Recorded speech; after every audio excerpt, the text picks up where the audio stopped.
these are some of my random thoughts about attachment, okay? But I think that part of the issue about this is that we need to talk about this in two different perspectives.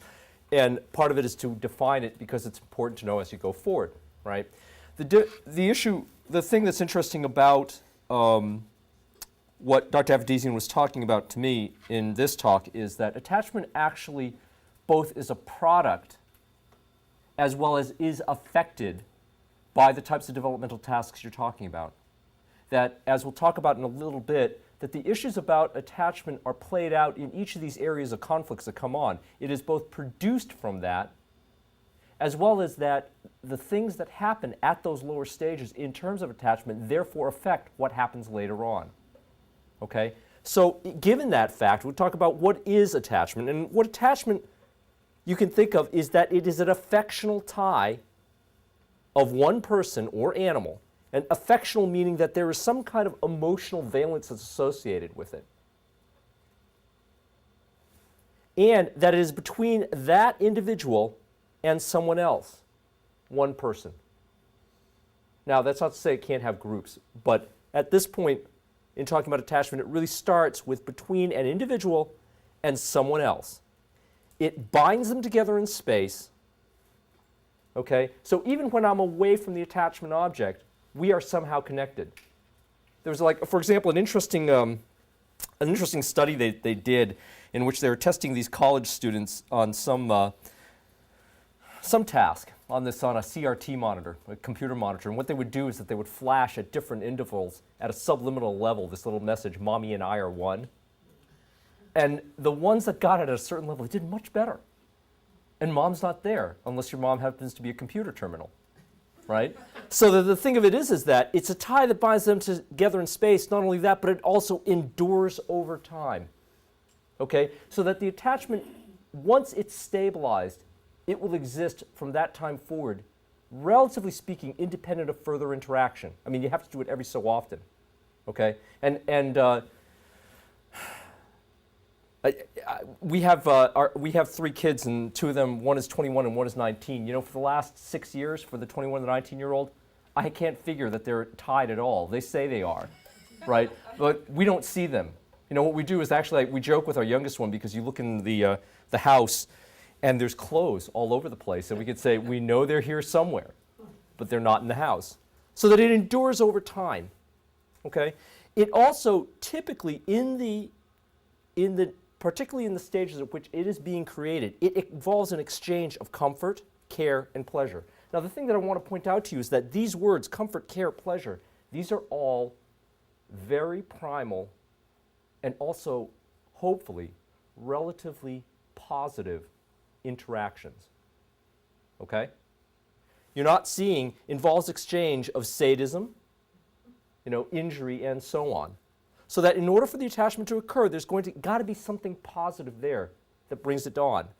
And it serves as a base from which security extends. Now, this is what comes into that issue of what Dr. Avedizian was talking about. Because if you have this, and you can feel stable, then you're going to be able to explore outside yourself.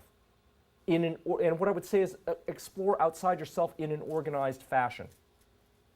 Okay? What do I mean by that? You do it in a way that is relatively appropriate, is goal-directed.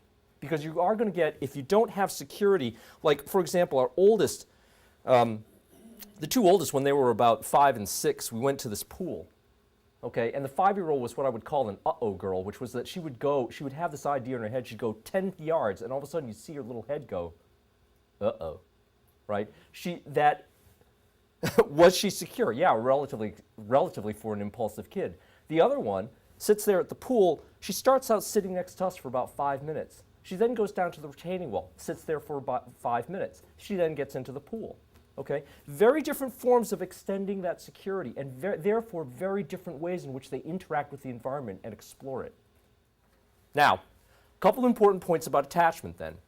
The forms of attachment, what the purposes it serves, and some thoughts about what it does. First of all, attachment essentially serves a regulatory function. Like we were talking about, it's about security at a certain level. It provides a certain level of speed, a rate, and a depth in which one goes forward into other relationships.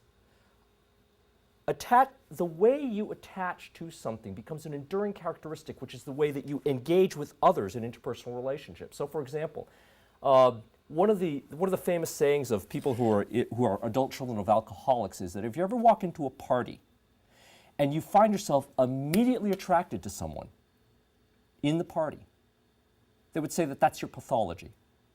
Because the idea about it is that people who grow up in an alcoholic family, they know these things subliminally. They know each other. They know the way you work. They know the gestures you use. They know the way you think. And it happens so quickly. So therefore, a lot of them will get into relationships with who? Other kids of alcoholics or alcoholics themselves. The same thing you see in children who have, adults who have been victims of abuse as children or have witnessed abuse. Freud would say that the first person you ever marry is your mother. Why? Because the first person you ever attach to, the first person you have the experience of being within an intimate relationship with is, presumably, your mother. So therefore, that attachment serves a regulatory function principally by promoting stability in the interpersonal relationships, but also it provides a security for further exploration. Okay? Relative to who the child is, if you have some level of security, you will move forward. If you don't have security, you won't. And it will affect the depth and the scope of what you look at. Second thing is that attachment is, relatively speaking, a homeostatic state. That is, it's kind of like a thermostat, which is that you become, after a period of time, used to a pattern of interacting. Okay? You know the way the other person you're with should interact with you. If you change, let's say that all of you are married to me. If I change, it is your job, because your base of the attachment, what your models of the attachment is, once I change, like I don't come in at 8 o'clock anymore, I come in at 9 o'clock. What you will do is you will try to get me to change back. So you'll do everything you can in order to change back. And the thing that comes to mind is, how many of you have seen the movie, I can't even remember it, Pleasantville? Okay, this is a movie about a boy who is so in love with this kind of Leave It to Beaver television show, and that he ends up being transported into it. And during the course of the movie, what was a black and white world becomes a multicolored world. Okay? There's a wonderful scene in it where the father comes home, and what he's used to saying is, "Honey, I'm home," right? But mom's not home anymore. And so he walks through each room going, "Honey, I'm home," and each time becomes more and more insistent. That's part of the thermostat for the relationship. Because what he's doing in that moment of walking from room to room is he's trying to recreate the relationship he was in. One of the implications of this is that once you begin to change, you begin to see a lot of behaviors that are working primarily to reestablish the norm. Okay? For example, when we work with kids with autism or developmental delays, the people who do a lot of work with that, they talk about something called an extinction burst. All right? And what they'll do is that there's some kind of noxious behavior that they do. When you try to change the contingency so that the behavior is to go down, what they'll do is they'll start doing it a lot more. There was also another example. You did a study in which what they did was they took these rats and they put this electrode in the pleasure center of their brains. Boy, those rats will sit there all day, hit that switch and go bop, bop, bop, bop, bop, bop, bop, bop. All right? Once you take it away, what happens? The frequency with which they hit the bar goes up because they still want the stimulation. Okay? Again, it has to do with the homeostatic state of that relationship. Okay? Lastly, the attachment process is a neurocognitive process. It exists in the brain. It is a model that exists in the brain. It provides, because what you are doing is at either a subliminal or a conscious level, you are evoking memories, you're evoking systems of thinking which drive further exploration and further functioning. The thing that I want to say most importantly about attachment is an idea that was advanced by a guy named Stanley Greenspan. Dr. Greenspan is what he would call himself a developmental psychopathologist. He has a whole outfit up in Bethesda. One of the things that he really talked about, I think, emphasized for the first time to a lot of people, was that pathology, as well as stability, arises through the interaction of parental and infant capacities. Okay, what does that mean? The best example I can give you of that is that in one of his books was that he talked about an example of, suppose you are a woman who has a child. Suppose you are a woman who knows how to give love through touch, feeling, stroking, holding close, and so on. Suppose you have a child who is tactile defensive, which means that if you touch the child immediately recoils. Okay? Under those circumstances, it would be assumed that that interaction, that conflict, gets played out through the relationship. And depending on the capacity of the parties to acknowledge it and to change it, that will also ultimately create a long-term pathology in the child and in the parent within interpersonal relationships. Okay?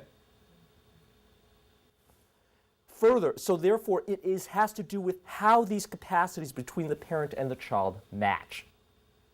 Right? If you have, and part of the work that I do, which is doing evaluations for the county, looking at abuse and neglect cases, the thing that always comes back to me is the issue of match. Right? You will have, anybody can have a baby, seems to me.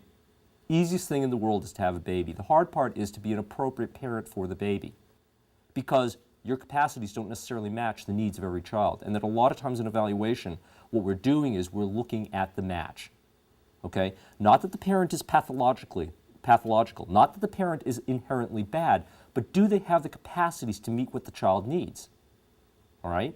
For example, a lot of times you're going to get parents who have children who are borderline, the parents are borderline in their intellectual functioning, or MR.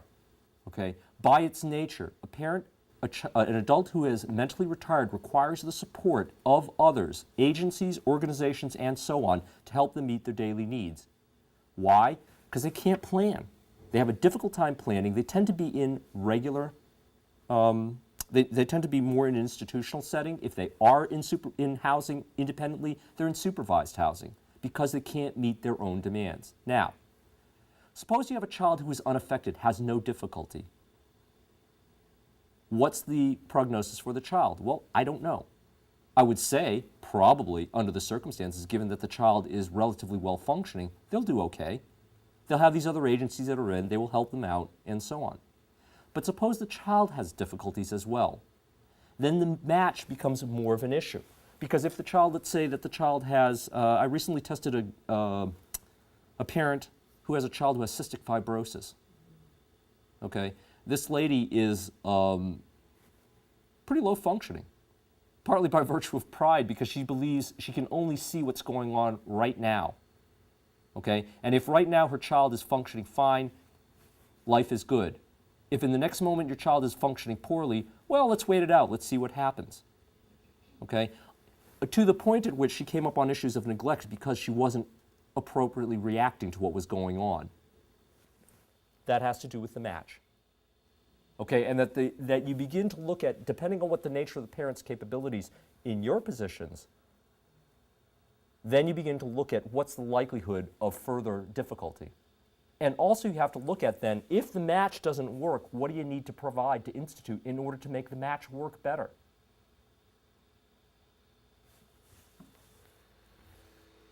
Okay.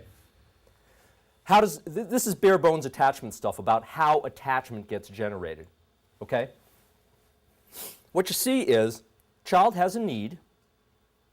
Child, comes in through the door. He's hungry.